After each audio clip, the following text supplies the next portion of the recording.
მოგესალმებით ქრისტეს მიერი სიყვარულით ბატონებო და ქალბატონებო. მოგესალმებით ტელეკომპანია დროს საეთერო სტუდიიდან. ვაგრძელებთ გადაცემათა ციკლს სახელწოდებით რეალური ისტორია. მე გახლავართ ამ გადაცემის წამყვანი ნუგზარ ვანიშვილი. გისურვებთ საუკეთესოს, ღვთისწყალობას, გაგაძლიეროთ ღმერთმა.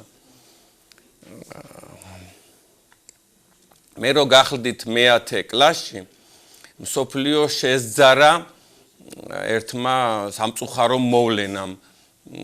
ამერიკელებს ჩამოუვარდათ ჩელენჯერი, თანამგზავრი, რომელზედაც 7 ასტრონავტი იყო და გაფრენიდან წუთსა და 53 წამში დაიღუპა.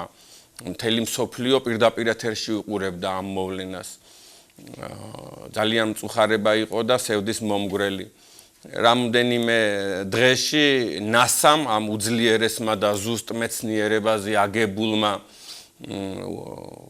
ორგანიზაციამ აღიარა თავისი შეცდომა და თავისი დანაშაული. იმავე წელს რუსეთის ფლოტს ოდესასა და სევასტოპოლს შორის გემი ჩაეძირა, გემის სახელწოდებით ადმირალი ნახიმოვი. აი ტიტანიკზე ორჯერ უფრო დიდი და აღჭურვილი გემი მრავალნაირი დაცვითი სისტემით. აი ესეთ უძლიერეს ორგანიზაციებს და ესეთ ზუსტ მეცნიერებებს მოსდით შეცდომები. და რა გასაკვირია, რომ ისეთ მეცნიერებას, როგორიც არის ისტორია, მოსდიოდეს შეცდომები. გამომდინარე იქიდან, რა სახელმწიფოში ვცხოვრობდით და რა სახელმწიფო იყო ის, რომელიც დაინგრა ასე სამარცხვინოდ, რა გასაკვირია, რომ ისტორიაში იყვეს მიზანმიმართული ეგრეთ წოდებული შეცდომები, ბრჭყალებში შეცდომები. ასე ვთქვათ, მე მინდა აი ამ შეცდომებზე გესაუბროთ ახლა და შესაძლოა აგაღელვოთ კიდევაც. მე კეთს ვიხრი ძალიან ბევრი, ძალიან დიდი ისტორიის მამის წინაშე. ზოგი ჩვენი ქვეყნის უგვირგვინო მეფეა, მაგალითად ივანე ჯავახიშვილი. ზოგი შეიძლება ითქვას მსოფლიო დონის და კატეგორიის მეცნიერია, მაგრამ კიდევ ერთხელ ვიმეორებ, რა გასაკვირია, რომ იმ ხანაში, იმ პერიოდში, იმ აუბედით დროში, საბჭოთა დროში, რუსეთის იმპერიის დროში, შესაბამისად ყველა აი ამ ტექნიკური საშუალების გარეშე არსებულ მდგომარეობაში მათ დაეშვათ შეცდომა.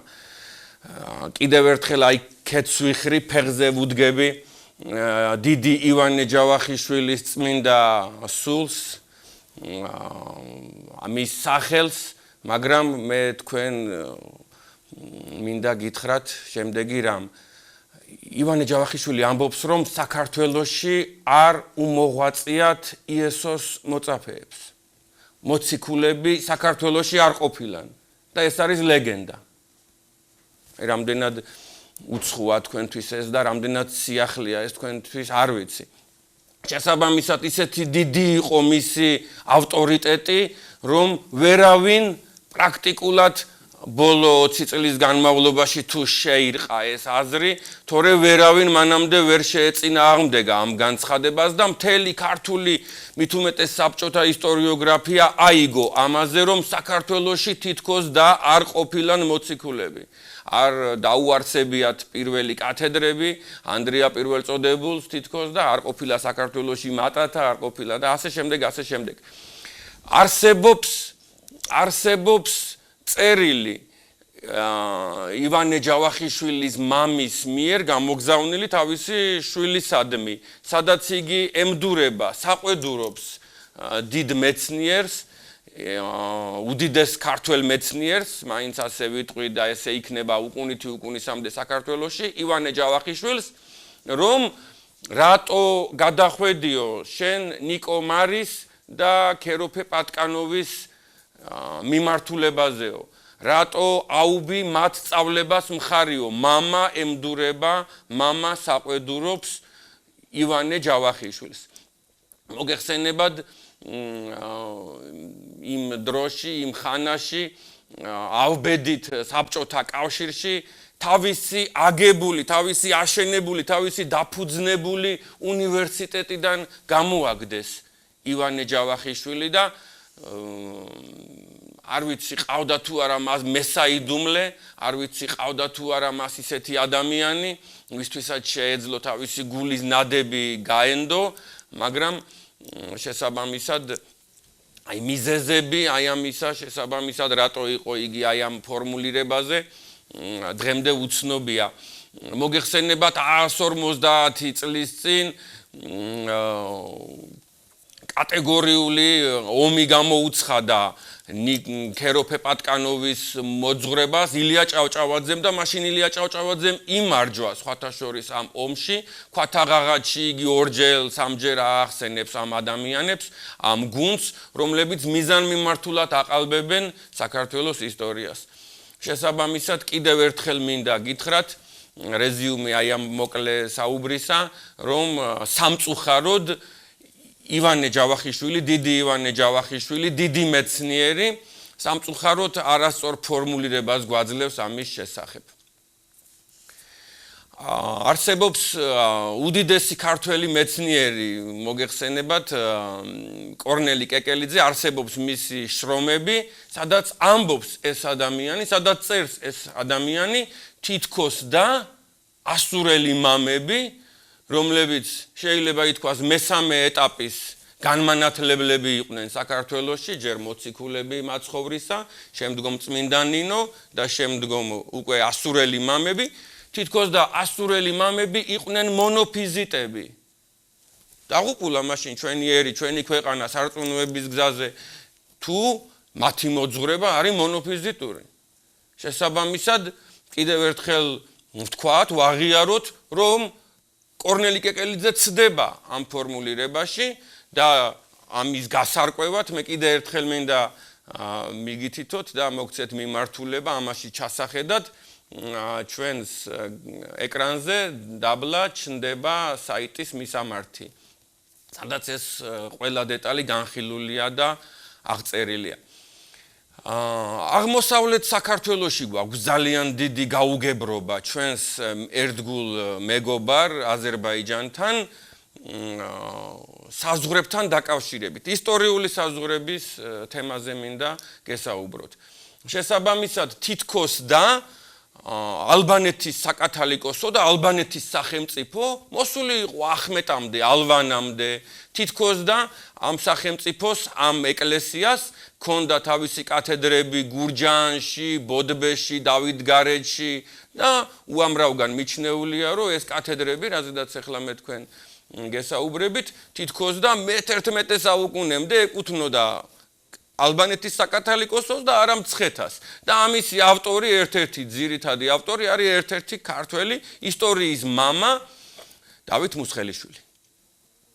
დათუნა მუსხელიშვილი. კიდევ ერთხელ კეცვიხრი ამ ადამიანებმა შესაძლოა ძალიან ბევრი იშრომეს, მაგრამ არ ვიცი რა იყო საბჭოთა დროში წინაპირობა, პრობლემა, ვიცი ის რომ ადამიანს რომ კრიტიკა გამოეთქვა ქეროფე პატკანოვისა და ნიკო მარისა, ციმბირსიქით გადაასახლებდნენ 50 წლის წინ და შესაბამისად 50-60 წლის წინ ჩამოყალიბდა ეს მიმართულებები და ასე შემდეგ. შესაბამისად არასოდეს არ ყოფილა თელავთან ალბანეთის საკათალიკოსო და იქ არსებული სოფელი გულგულა არ არის ის ალბანური სასაზღვრო ცენტრი და ციხესიმაგრე ასე შემდეგ რაღაც იდენტიფიკაცია არასწორია მოხვედრილი, არ არის თელავის რაიონის სოფელი გულგულა, ის ფილფილა და ის ხილხილა, რომელიც არის ნახსენები. ეს იყო გაცილებით დაბლა, გაცილებით აღმოსავლეთით, გაცილებით შეიძლება ითქვას განჯის მარჯვნივ, განჯის აღმოსავლეთით. ასე რომ სამწუხაროდ დათუნა მუსხელიშვილი ცდება. შესაბამისად, იცით რა არის? კიდევ ერთხელ გეუბნებით, დღეს, როდესაც გაიხსნა ინტერნეტით მსოფლიოს ყველა ბიბლიოთეკა, დღეს, როდესაც უამრავი წყაროა აღმოჩენილი მსოფლიოში, ახალი წყარო, დღეს, როდესაც მენტალობაც კი შეიძლება ითქვას თავისუფალია და ისტორიაა, რაც მთავარია, თავისუფალი, განთავისუფლდა ისტორია იმ მარწუხებისაგან, რასაც საბჭოთა იდეოლოგია ერქვა. დასანგრევია ძალიან ძველი დამღუპველი დოგმა. სწორედ რომ დოგმა. ყველა ადამიანს აქვს ჩამოყალიბებული ის შთაბეჭდილება თუ რატო დავკარგეთ ესა თუ ის კუთხე. მეტადრე რატო დავკარგეთ აფხაზეთი, მეტადრე რატო დავკარგეთ ცხინვალი და ასე შემდეგ ერთ-ერთი ჩემი აზრით, ჩემი სუბიექტური აზრით, ჩვენი გუნდის აზრით არის ის, რომ იყო ჩვენ სახელმწიფოში არასწორი იდეოლოგია, დამღუპველი იდეოლოგია, პრობლემის შემქმნელი იდეოლოგია და თუ ადრე ამ იდეოლოგიამ გააჩინა საქართველოში პოლიტიკური სეპარატიზმი, მაგალითად აფხაზეთში, დღეს უკვე გააჩინა რელიგიური სეპარატიზმიც და სოხუმელი მღვდლები, ცხინვალელი მღვდლები ხან მოსკოვის საპატრიარქოს კარებზე აკაკუნებენ, ხან კონსტანტინოპოლის ეკლესიის კარებზე აკაკუნებენ და სთავაზობენ ყალბ ისტორიას, ყალბ სამწუხაროდ საბჭოთა ქართულ ისტორიოგრაფიას. რომ თითქოს და მათ ჰქონდათ საკათალიკოსო, მათ ჰქონდათ რაღაც სახელმწიფოებრივი ინსტიტუტები და ასე შემდეგ, რაც ნამდვილად არასოდეს ყოფილა და ვერც იქნებოდა. ასე მაგალითად, ეხლა აღმოსავლეთიდან დასავლეთისკენ გადავინაცვლოთ, არსებობს ეგრეთ წოდებული დამანგრეველი თეორია, ქართიზაციის თეორია, თითქოს და მე-10 საუკუნეში არაბობისგან დასუსტებულმა ქართლმა, დღევანდელმა შიდა ქართლმა გააქართველა ეს ვრცელი ტერიტორიები, დაწყებული დღევანდელი სოხუმის და სოჭის აღმოსავლეთით, დაწყებული დღევანდელი დერბენტის, ანუ დარუბანდის დასავლეთით და სამხრეთით, დაწყებული დღევანდელი ჩრდილო კავკასიის, აი, სადაც გროზნო და მაიკოპია იმის სამხრეთით, დაწყებული ვანის ტბის ჩრდილოეთით არსებული ვრცელი ტერიტორიები, ტრაპიზონის აღმოსავლეთით არსებული ვრცელი ტერიტორიები, დღევანდელი განჯის სახანო, ანუ განჯის დასავლეთი ტერიტორიები თითქოს და იყო სხვა კულტურის, სხვა ეთნოსით და სხვა ეკლესიების მრევლით დასახლებული ტერიტორიები და თითქოს აი ეს ვრცელი ტერიტორია დღევანდელმა შიდა ქართლმა, ასე ვთქვათ, თითქოს გააქართველა, შემოიყვანა თავის კულტურაში და მანამდე იქ სხვა ხალხები ცხოვრობდნენ და შესაბამისად მათ გაუჩნდათ პრეტენზია დღეს თუ ჩვენ ერი ვართ, დღეს თუ ჩვენ უნივერსიტეტი გვაქვს, დღეს თუ ჩვენ სახელმწიფოებრიობა გვაქვს, ასე შემდეგ და აი ამან შექმნა უამრავი პრობლემა. ერთ-ერთ პრობლემას წარმოადგენს ეს ცალსახად ჩანდა და გამოჩნდა დაახლოებით 2 წლის წინ თქვენ ყველას გახსოვთ უწმინდესი პატრიარქი ბრძანდებოდა ჩასული ღრმად მოხუცი ჩვენი პატრიარქი ჩვენი ერის ასევე ერთ-ერთი უგვირგვინო მეფე და мама იყო ჩასული კონსტანტინოპოლში, დღევანდელი ისტანბულში, მისული იყო კონსტანტინოპოლის საპატრიარქოში, მცირე დელეგაციასთან ერთად და იქ იყო საუბარი რაზე? რა იყო ამ მოგზაურობის, აი ამ ჩასვლის, აი ამ ვიზიტის წინაპირობა. დაახლოებით 3 წლის წინ საქართველოში, თბილისში საპატრიარქოში ჩამოსული იყო დელეგაცია კონსტანტინოპოლიდან, რომელსაც აქვე წინაპირობას გავაკეთებ დღეს ერთი დინამო სტადიონის ხელა ტერიტორია უჭირავთ დედამიწაზე, ასე ვთქვათ, ეს არის კონსტანტინოპოლის საპატრიარქო ბიზანტიის იმპერიიდან, ბიზანტიის სახელმწიფოდან, ამ უდიდესი ქვეყნიდან დარჩენილი არის აი ეს ტერიტორია, ეს ეკლესია სტამბულში შესაბამისად და ჩამოსული იყო 2 მიტროპოლიტი, რომლებიც შესულები იყვნენ საპატრიარქოში უწმინდესთან და მათ განაცხადეს შემდეგი. გამომდინარე თქვენი ისტორიოგრაფიიდან, გამომდინარე აი ამ წიგნებიდან, აი ამ ენციკლოპედიიდან, აი ამ სახელმძღვანელოებიდან, დასავლეთ საქართველოში არსებული ეკლესიები უნდა ეკუთვნოდეს არა მცხეთას, არამედ კონსტანტინოპოლს. როგორი განცხადება? როგორი შემზარავი, როგორი შეიძლება ითქვას დამანგრეველი წინადადება. წარმოიდგინეთ ჩვენი უწმინდესის ემოცია ამაზე და მისი მღელვარება ამ თემაზე. საქმე რაში მდგომარეობს?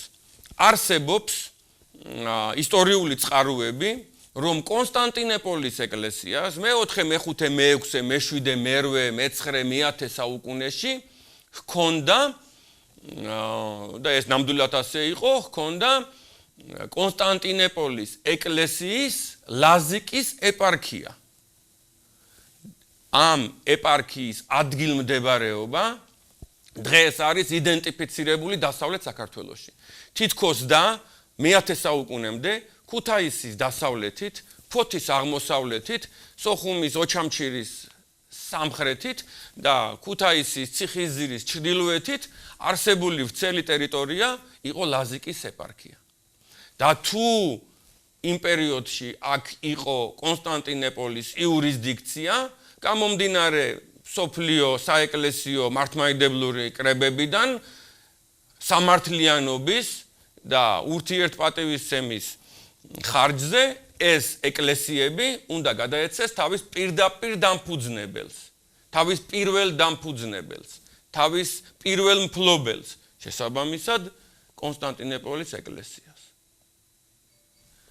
არ ვიცი როგორია ამაზე თქვენი ემოცია, მე ამაზე რომ საუბრობ ძალიან ვღელავ, იმდენად ვღელავ, რომ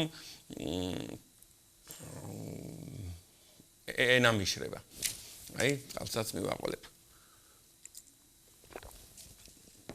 მე მინდა ცოტა შორიდან დავიწყო საუბარი, გვჩება რა 15 წუთი, ჩავეტიო აი ამ კონკრეტულ თემაზე.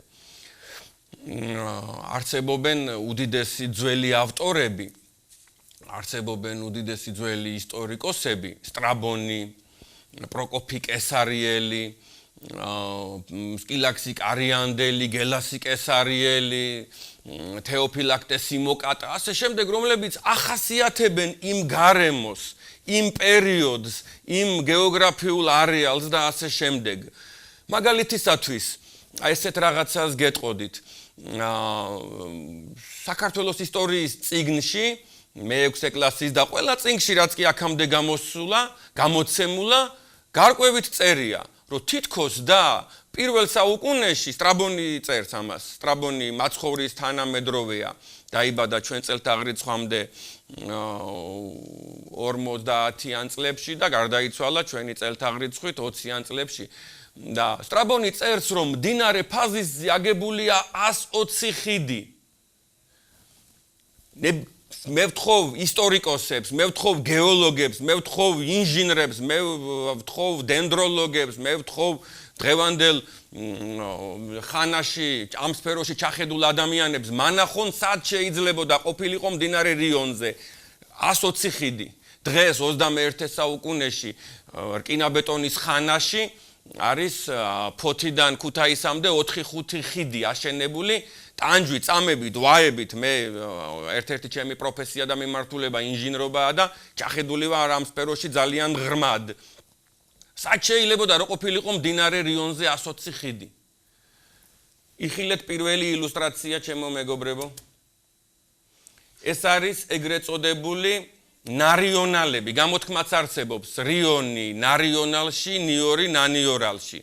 მდინარე რიონი ისე იცვლიდა კალაპოტებს, ჩემო ბატონებო და ჩემო მეგობრებო, რომ ხან მაგალითისათვის, ვინც ახლა დასავლეთ საქართველოს გეოგრაფიაშია ჩახედული, წარმოიდგინეთ, მდინარე რიონი ხან მდინარე ჯაპანაში და დაფნარაში მიდიოდა და ხან ფარცხანაყანებში და ქოლობანში. შესაბამისად, ხშირ შემთხვევაში ხან მისი კალაპოტი იყო 300 მეტრის სიგანეში და სრულიად ფონი იყო, ისე რომ ადამიანი მუხლამდე წყალში გადავიდოდა ძალიან ბევრ ადგილას და ხან კიდე შევიწროვდებოდა იგი და მისი სიგანე 50 მეტრი იყო.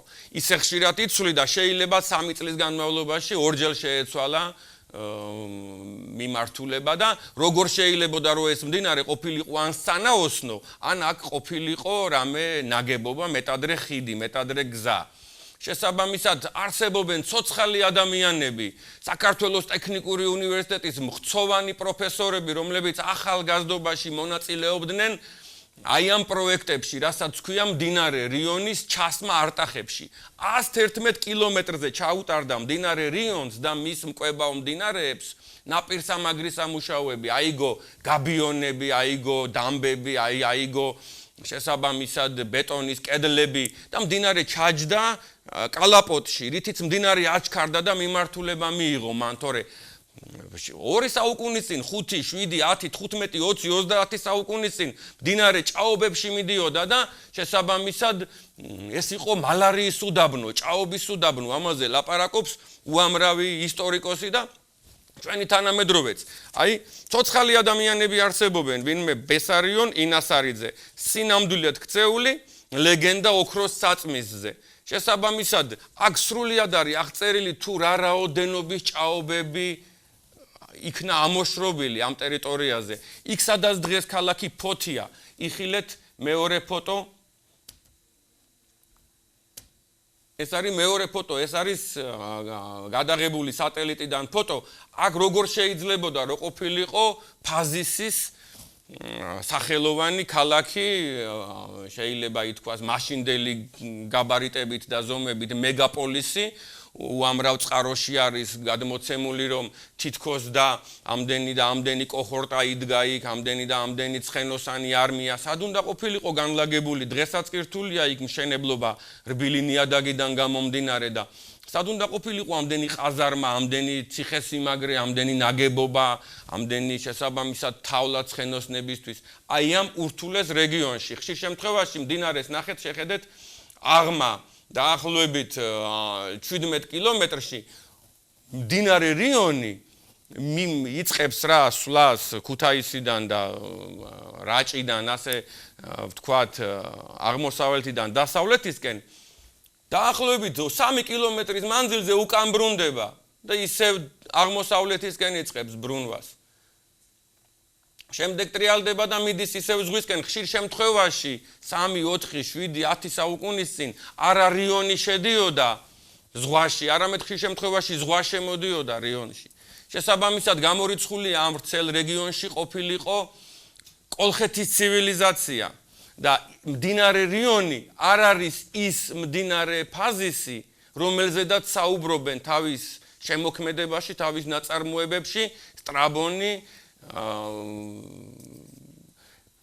პროკოფი კესარიელი და სხვა ძველი ავტორები. მდინარე ფაზისი არის მდინარე ჭოროხი.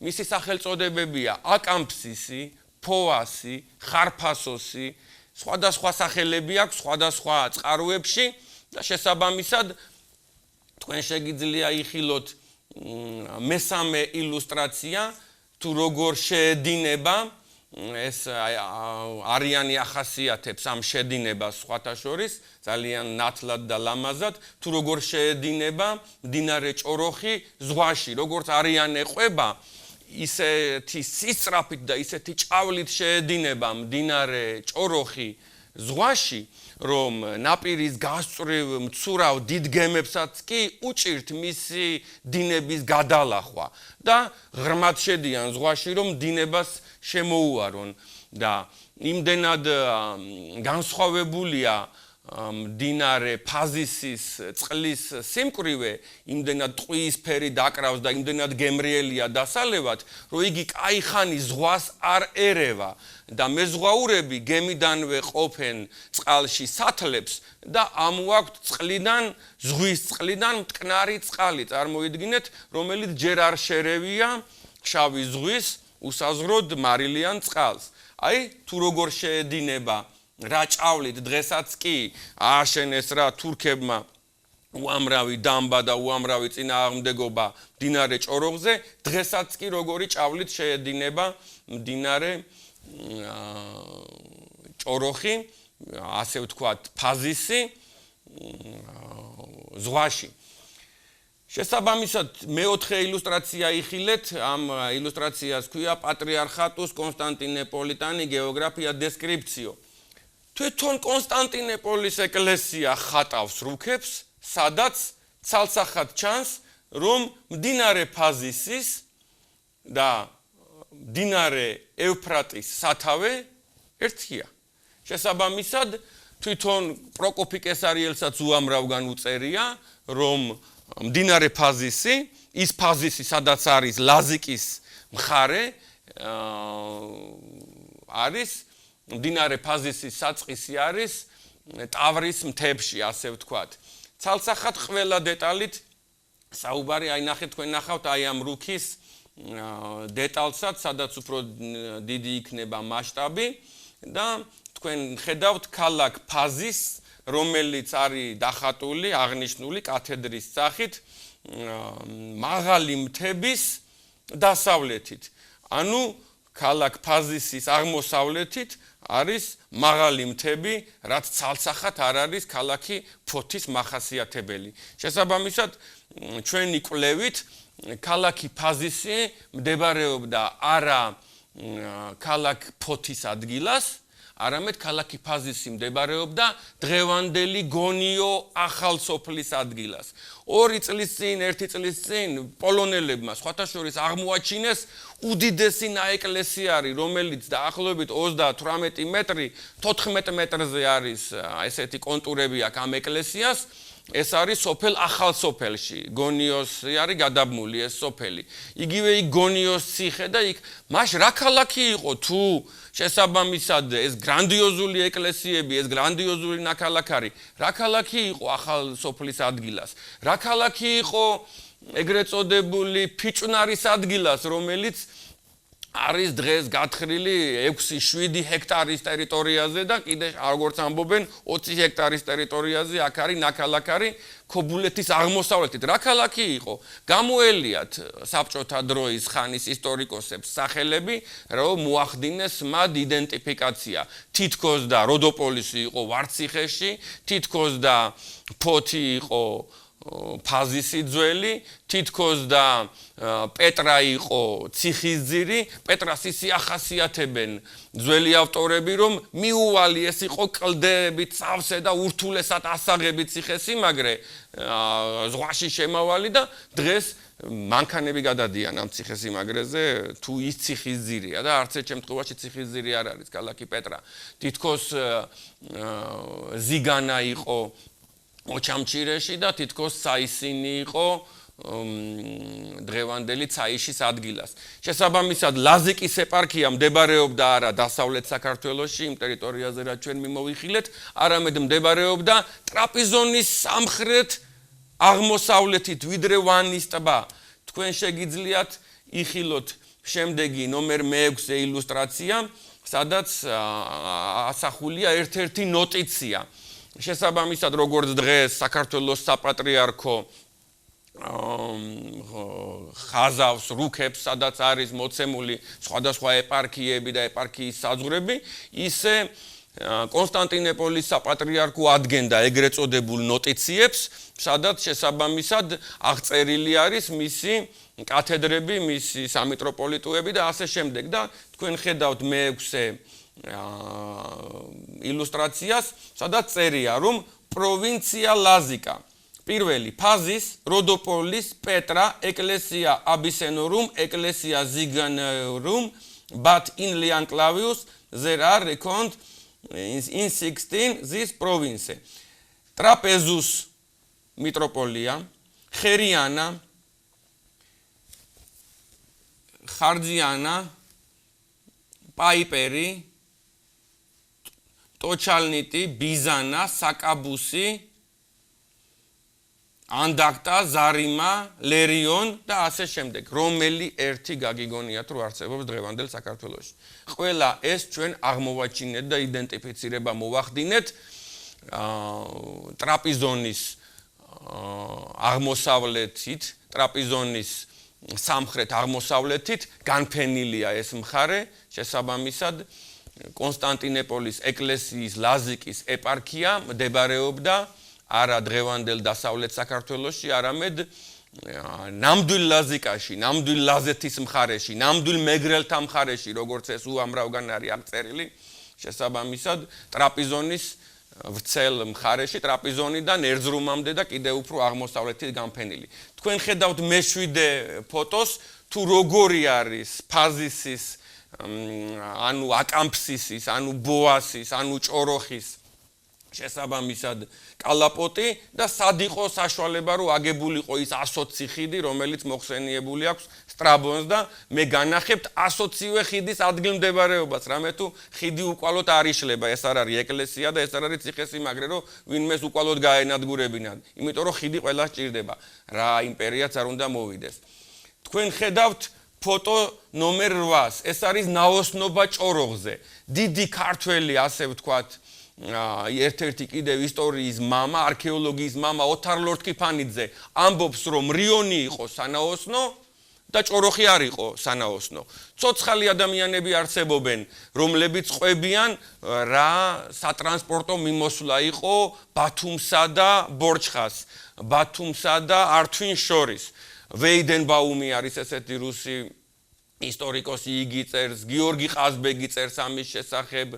უამრავი წყარო არსებობს და აი ფოტოები არსებობს 12, 14, 16 საჟენიანი დატვირთვით შეეძლო რომ გემებს ემოგზაურათ 3 დღე ჭირდებოდათ რომ დაღმაწამოსულიყვნენ ართვინიდან 3 დღე ჭირდებოდათ რომ აღმაწასულიყო გემი ბათუმიდან ართვინამდე და 6-8 საათი ჭირდებოდა რომ დაღმაწასულიყო გემი ართვინიდან ბათუმამდე. აი კიდევ ერთი მეცხრე ფოტო, ძველი ფოტო, პაესტკა ნაკაიუკე პარეკე ჭოროხ. შესაბამისად, აი ესეთი ხიდები ეხლა რომ ჩანს ნომერ 10 ფოტოზე, იყო აგებული მდინარე ჭოროხზე, სადაც ჩვენი ისტორიის აკვანი დაირწვა, საიდანაც არიან წამოსულები ხანძთელები შესაბამისად და სადაც არის ჩვენი ისტორიის ძალიან დიდი კვალი. მე ყველას გირჩევთ რომ აუცილებლად მოინახულოთ ტაო-კლარჯეთი ეს ულამაზესი მხარე და მდინარე ჭოროხი, მდინარე ფაზისი, როგორც ასეთი ძველი ქართული ცივილიზაციის აკვანი. კიდე ერთხელ ვწუხარ რომ დრო არ მყოფნის, მანიშნებენ რეჟისორები რომ დრო ამოიწურა. მე ყოველთვის თქვენ გვერდში ვიქნები, გისურვებთ ყველაფერს საუკეთესოს, ღმერთმა გაგაძლიეროთ, გამრავლდით, გაიხარეთ.